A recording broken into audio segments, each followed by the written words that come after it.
Hello and welcome back to our ALMA training series. In this video, we are going to be looking at discovery, which is the Primo portion of ALMA Primo. If you remember, Ex Libris is divided into ALMA, which is the back end, which is what we have been looking at.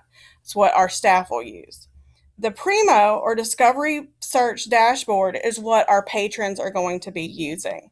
So we're going to take a look at that so we can help our patrons, faculty, staff, students be able to utilize it.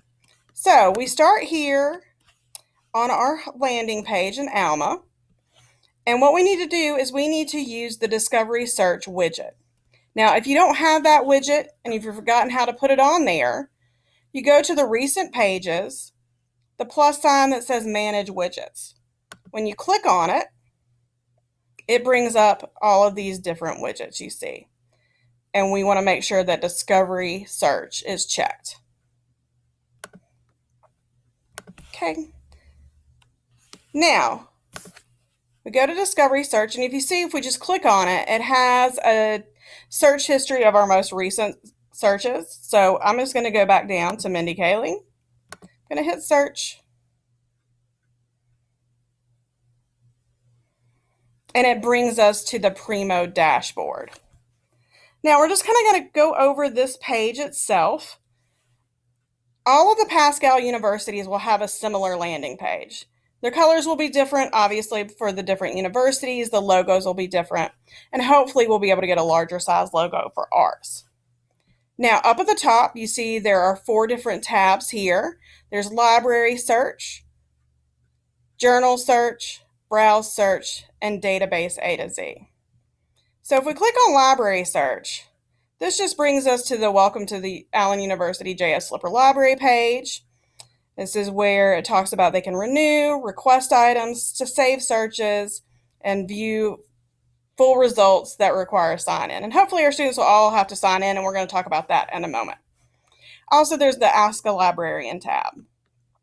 There are journal searches. If you see up here, we're going to click there.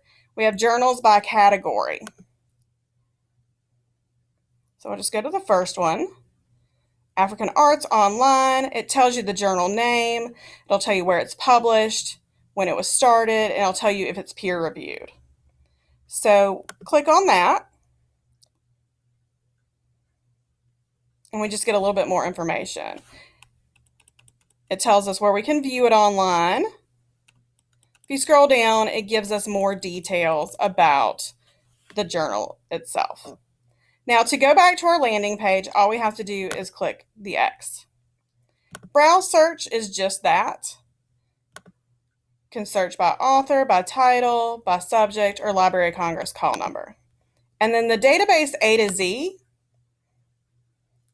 actually takes us to our Allen University LibGuide with our listing of databases.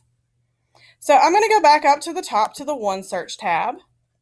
And I'm going to go back over here to Library Search. I'm going to go back to my Mindy Kaling search.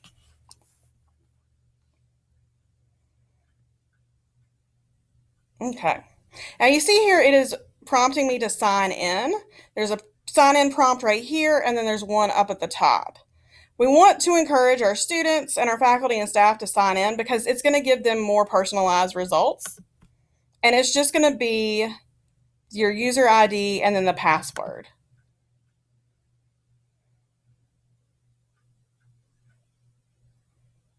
And we're going to talk a little bit more about the customization that we can do in our next video. So you see here we have our results, and then down we have the relevance, the refine my results. We can sort by relevance, date, title, author. We can do by publication date. We can do by resource type, subject. So it really lets us kind of refine all these things that we can search by, these search scopes. It makes it a lot easier for our students to search and narrow down as well. So in our next video, we are going to be looking at what students and what faculty and staff can do once they've signed in. So be sure to watch that. Thank you.